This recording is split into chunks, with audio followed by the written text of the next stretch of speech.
ಸ್ನೇಹಿತರೆ, ಹೀಗೆ ಮಿರಿಮಿರಿ ಮಿಂಚುತ್ತಾ ಕ್ಯಾಮ್ರಾಗೆ ಫೋಸ್ ಕೊಡ್ತಿರೋ ಈ ಕೋಣದ ಹೆಸರು ಅನ್ಮೋಲ್ ಅಂತ. ಬರೋಬ್ಬರಿ 1500 kg ತೂಕ ಹೊಂದಿರುವ ಹರಿಯಾಣದ ಈ ಕೋಣ ಸದ್ಯ ದೇಶಾದ್ಯಂತ ಕೃಷಿ ಮೇಳಗಳಲ್ಲಿ ಸದ್ದು ಮಾಡುತ್ತಿದೆ. ಅಯಸ್ಕಾಂತದಂತೆ ಜನರನ್ನು ಅನ್ಮೋಲ್ ಕೋಣ ತನ್ನತ್ತ ಆಕರ್ಷಿಸುತ್ತಿದೆ. ಅಂದ ಹಾಗೆ ಈ ಕೋಣದ ಬೆಲೆ ಕೇಳಿದ್ರೆ ನೀವು ಮೂರ್ಛೆ ಬೀಳೋದು ಖಂಡಿತ. 2 ಐಷಾರಾಮಿ ರೋಲ್ಸ್ ರಾಯ್ಸ್ ಕಾರಿಗೆ, 10 ಬೆಂಚ್ ಕಾರಿಗೆ ಹಾಗೂ 12 ಐಷಾರಾಮಿ ಮನೆಗಳಿಗೆ ಈ ಕೋಣ ಸಮ ಅಂದ್ರೆ ನೀವು ನಂಬಲೇಬೇಕು. ಅಂದ್ರೆ ಈ ಕೋಣದ ಬೆಲೆ ಬರೋಬ್ಬರಿ 23 ಕೋಟಿ ರೂಪಾಯಿ. ಈ ಸ್ಟೋರಿ ನೋಡೋಕ್ಕೂ ಮುಂಚೆ ಭಾನು ನ್ಯೂಸ್ ಅನ್ನು ಸಬ್ಸ್ಕ್ರೈಬ್ ಮಾಡಿ, ಹಾಗೆ ಬೆಲ್ ಬಟನ್ ಒತ್ತಿ ಪ್ರೋತ್ಸಾಹಿಸಿ. ನಿಮ್ಮ ಅಭಿಪ್ರಾಯವನ್ನು ತಪ್ಪದೇ ಕಾಮೆಂಟ್ ಮೂಲಕ ತಿಳಿಸಿ. ಹೌದು ಸ್ನೇಹಿತರೆ, ನೀವು ಕೇಳಿದ್ದು ನಿಜ. ಹೀಗೆ ಏನೂ ಗೊತ್ತಿಲ್ಲದಂತೆ ನಿಂತಿರುವ ಈ ಕೋಣದ ಬೆಲೆ 23 ಕೋಟಿ ರೂಪಾಯಿ. ದೇಶದಲ್ಲಿ ನಡೆಯುತ್ತಿರುವ ಪುಷ್ಕರ ಮೇಳ, ರೈತರ ಮೇಳದಂತಹ ಕಾರ್ಯಕ್ರಮಗಳಲ್ಲಿ ಭಾಗವಹಿಸಿದ್ದ ಈ ಕೋಣದ ಗಾತ್ರ, ವಂಶಾವಳಿ, ಸಂತಾನೋತ್ಪತ್ತಿ ಸಾಮರ್ಥ್ಯ ದೇಶದ ಗಮನ ಸೆಳೆದಿದೆ.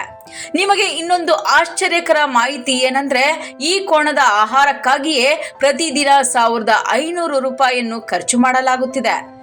ಅನ್ಮೋಲ್ ಕೋಣವನ್ನು ದಷ್ಟಪುಷ್ಟವಾಗಿ ಬೆಳೆಸಲು ಅದರ ಮಾಲೀಕ ಗಿಲ್ ಬಹಳಷ್ಟು ಶ್ರಮ ಪಟ್ಟಿರುವುದು ಸ್ಪಷ್ಟವಾಗಿ ಕಾಣುತ್ತಿದೆ. ಅದರಲ್ಲೂ ಈ ಕೋಣ ದಿನಕ್ಕೆ 20 ಮೊಟ್ಟೆ ತಿನ್ನುತ್ತದೆ ಅಂದ್ರೆ ನೀವು ಖಂಡಿತ ಆಶ್ಚರ್ಯ ಪಡ್ತೀರಾ. ಇನ್ನು ಅನ್ಮೋಲ್ಗೆ ಅದರ ಮಾಲೀಕ ಜಗತ್ ಸಿಂಗ್ ಆಹಾರಕ್ಕಾಗಿ ಪ್ರತಿದಿನ 1500 ರೂಪಾಯಿ ಖರ್ಚು ಮಾಡುವುದು ನಿಮಗೆ ಗೊತ್ತಿದೆ. ಇದರಲ್ಲಿ ಒಣ ಹಣ್ಣುಗಳು ಮತ್ತು ಹೆಚ್ಚಿನ ಕ್ಯಾಲೋರಿ ಆಹಾರ ಪದಾರ್ಥ ಇದ್ದು ಅನ್ಮೋಲ್ನ ಆರೋಗ್ಯ ಮತ್ತು ಶಕ್ತಿಯನ್ನು ಕಾಪಾಡಿಕೊಳ್ಳಲು ನೆರವಾಗುತ್ತವೆ. ಅನ್ಮೋಲ್ನ ಡಯಟ್ ಮೆನುವಿನಲ್ಲಿ 250 ಗ್ರಾಂ ಬಾದಾಮಿ, 30 ಬಾಳೆಹಣ್ಣು, 4 kg ದಾಳಿಂಬೆ ಮತ್ತು 20 ಮೊಟ್ಟೆಗಳಿವೆ. ಇದು ಆಯಿಲ್ ಕೇಕ್, ಹಸಿರು ಮೇವು, ತುಪ್ಪ, ಸೋಯಾಬೀನ್, ಮೆಕ್ಕೆಜೋಳ ಸಹ ತಿನ್ನುತ್ತದೆ. ಈ ಕೋಣಕ್ಕೆ ಬಾದಾಮಿ, ಸಾಸಿವೆ ಎಣ್ಣೆಯಲ್ಲಿ ಮಸಾಜ್ ಮಾಡಿ ದಿನಕ್ಕೆ 2 ಬಾರಿ ಸ್ನಾನ ಮಾಡಿಸ್ತಾರೆ ಎಂಬುದು ನಿಮ್ಮನ್ನು ಅಚ್ಚರಿಗೆ ದೂಡುತ್ತದೆ. ಅನ್ಮೋಲ್ ಕೋಣದ ವೀರ್ಯಕ್ಕೆ ಭಾರಿ ಡಿಮ್ಯಾಂಡ್. ಇನ್ನು ಈ ಕೋಣಕ್ಕೆ ಯಾಕಿಷ್ಟು ಡಿಮ್ಯಾಂಡ್ ಅಂದ್ರೆ, ಅನ್ಮೋಲ್ ಕೋಣದ ವೀರ್ಯಕ್ಕೆ ಎಲ್ಲಿಲ್ಲದ ಬೇಡಿಕೆ ಸೃಷ್ಟಿಯಾಗಿದೆ. ವಾರಕ್ಕೆ 2 ಬಾರಿ ಈ ಕೋಣದಿಂದ ವೀರ್ಯವನ್ನು ತೆಗೆಯಲಾಗುತ್ತದೆ.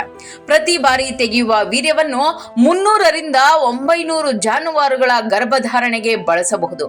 ಪ್ರತಿ ಜಾನುವಾರುಗೆ ನೀಡುವ ವೀರ್ಯಕ್ಕೆ ತಲಾ 250 ರೂಪಾಯಿ ಶುಲ್ಕವಿದ್ದು, ಇದರಿಂದಲೇ ಮಾಸಿಕ 5 ಲಕ್ಷ ರೂಪಾಯಿ ಆದಾಯ ಕೋಣದ ಮಾಲೀಕರಿಗೆ ಬರುತ್ತಿದೆ. ಇನ್ನೇನು ಬೇಕಲ್ವಾ?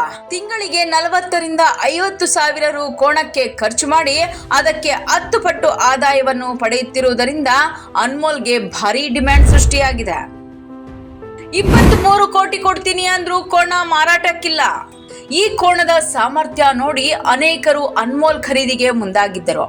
ಅದಲ್ಲದೆ ಬರೋಬ್ಬರಿ 23 ಕೋಟಿ ರೂಪಾಯಿ ಆಫರ್ ಅನ್ನು ಕೂಡ ನೀಡಿದ್ದರು. ಆದರೆ ಅನ್ಮೋಲ್ ಮೇಲಿನ ಪ್ರೀತಿಯ ಕಾರಣಕ್ಕೆ ಅದರ ಮಾಲೀಕ ಗಿಲ್ ಅದನ್ನು ಮಾರಾಟ ಮಾಡುವ ಮನಸ್ಸು ಮಾಡಲಿಲ್ಲ. ಈ ಹಿಂದೆ ಅನ್ಮೋಲ್ನ ಸಾಕಲು ಅದರ ತಾಯಿ ಎಮ್ಮೆ ಹಾಗೂ ತಂಗಿ ಎಮ್ಮೆಯನ್ನು ಗಿಲ್ ಮಾರಿದ್ದರು. ಅನ್ಮೋಲ್ನ ತಾಯಿ ಎಮ್ಮೆ ದಿನಕ್ಕೆ 25 ಲೀಟರ್ ಹಾಲನ್ನು ನೀಡುವುದಕ್ಕೆ ಫೇಮಸ್ ಆಗಿತ್ತಂತೆ. ಹರಿಯಾಣದಲ್ಲಿ ಸಿರ್ಸಾ ಜಿಲ್ಲೆಯಲ್ಲಿ ಈ ಕೋಣವನ್ನು ಸಾಕಲಾಗಿದ್ದು, ಅನ್ಮೋಲ್ ಅನ್ನು ತಮ್ಮ ಕುಟುಂಬದ ಸದಸ್ಯರಂತೆ ನೋಡಿಕೊಳ್ಳುತ್ತಿದ್ದಾರೆ. ಕೋಣವನ್ನು ದಷ್ಟಪುಷ್ಟವಾಗಿ ಬೆಳೆಸಿ ಎಲ್ಲರ ಕಣ್ಣನ್ನು ಸೆಳೆಯುವಂತೆ ಮಾಡಿದ್ದಾರೆ. ಕೋಟಿ ವಿದ್ಯೆಗಿಂತ ಮೇಟಿ ವಿದ್ಯೆ ಮೇಲು ಎಂಬ ಗಾದೆ ಈ ಕೋಣದ ಮಾಲೀಕನಿಗೆ ಒಪ್ಪುತ್ತದೆ.